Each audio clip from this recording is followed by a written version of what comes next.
అధికారం పోగానే మళ్ళీ అప్పటోళ్ళందరూ గుర్తొచ్చారు, వాళ్ళందరినీ ఒక గ్రూప్గా చేసుకున్నావు, మళ్ళీ నీ స్వార్థానికి వాళ్ళని వాడుకుంటా ఉన్నావు. ఆ క్రమంలో వాళ్ళ కుటుంబాలను మరి ఆగం పట్టించేటువంటి కార్యక్రమం చేస్తూ ఉన్నాం. ఇదే కాకుండా ఈ సంవత్సర కాలంలో ఇతరులు కూడా ఇష్టం ఉన్నట్టుగా మాట్లాడారు. మరి నిన్న ఒక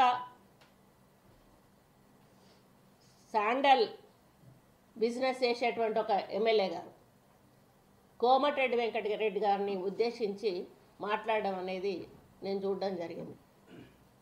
ఎంత బాధాకరం అంటే కోమటిరెడ్డి బ్రదర్స్ వాళ్ళ ఇద్దరికీ ఉన్నటువంటి ఇమేజ్ ఏంటో, వాళ్ళ ప్రజల్లో ఉన్నటువంటి ఆదరణ ఏంటో, వాళ్ళ రాజకీయ చరిత్ర ఏంటో, మరి వాళ్ళ ప్రజల మీద వాళ్ళకు ఉన్నటువంటి మమకారం, ప్రేమ, వాళ్ళకు ప్రజలకు అభివృద్ధి చేయాలనే ఆకాంక్ష, ఇవన్నీ కూడా అందరికీ కూడా తెలుసు.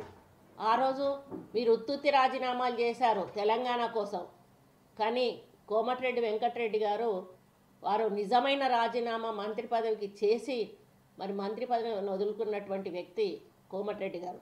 ఆయన మొన్న నిజామాబాద్ పోతే మొత్తం ప్రజలందరూ కూడా ఒక సీఎం పోతే ఏ విధంగా చూస్తారో ఆ విధంగా పిట్టగోడల మీద అక్కడ ఇక్కడ చిన్న పెద్ద అనకుండా వచ్చి చూశారు. అంటే అక్కడ కోమటిరెడ్డి వెంకటరెడ్డి గారికి ఎంత అభిమానం ఉందో అర్థమైంది. అక్కడ ఒక ఓడిపోయిన ఎమ్మెల్యే గురించి కలెక్టర్కు చెప్పడంలో తప్పేముంది? చెప్తాం, ఎందుకు అధికారంలో ఉన్నాము, మేము మా ఓడికి ఉన్నాడు పని చేయండి అని చెప్తాము. దాన్ని నువ్వు అంత సీరియస్గా తీసుకొని ఈరోజు ఆయనను అనరాని భాష, మాట్లాడరాని భాషతో మాట్లాడి రారా పోరా కొట్టుకుంటూ ఎక్కడ మడిచిపెట్టుకుంటూ పెట్టుకునేటువంటి పద్ధతిలో మాట్లాడడాన్ని నేను తీవ్రంగా ఖండిస్తూ ఉన్నాను. మరి ఒకవేళ నిజంగానే నువ్వు అన్నదాన్ని దృష్టిలో పెట్టుకొని నీకు అక్కడ మరి నీ చెక్కల బిజినెస్ ఏదైతే ఉందో, గంధపు చెక్కల బిజినెస్, మరి అది మడతపెట్టి పెడితే మరి ఎక్కడికి పోతావో నువ్వు ఒకసారి ఆలోచించాలి. నీ మీద కేసులు కూడా ఉన్నాయి, మరి ఆ కేసులను కూడా తవ్వి తీస్తే నువ్వు ఎక్కడికి పోతావో ఆలోచించాలి. కాబట్టి నేను ఒకటి, ఆయన గురించి, ఆయన నా స్థాయి కూడా కాదు నేను మాట్లాడిన, ఎందుకంటే ఆయన మొదటిసారి ఎమ్మెల్యేగా గెలిచిండు. కానీ నేను రెస్క్యూ చేయాల్సిందే ఒక మంత్రిగా, నా సహచర మంత్రిని రెస్క్యూ చేయాలి. కాబట్టి ఈరోజు నేను మాట్లాడుతూ ఉన్నాను.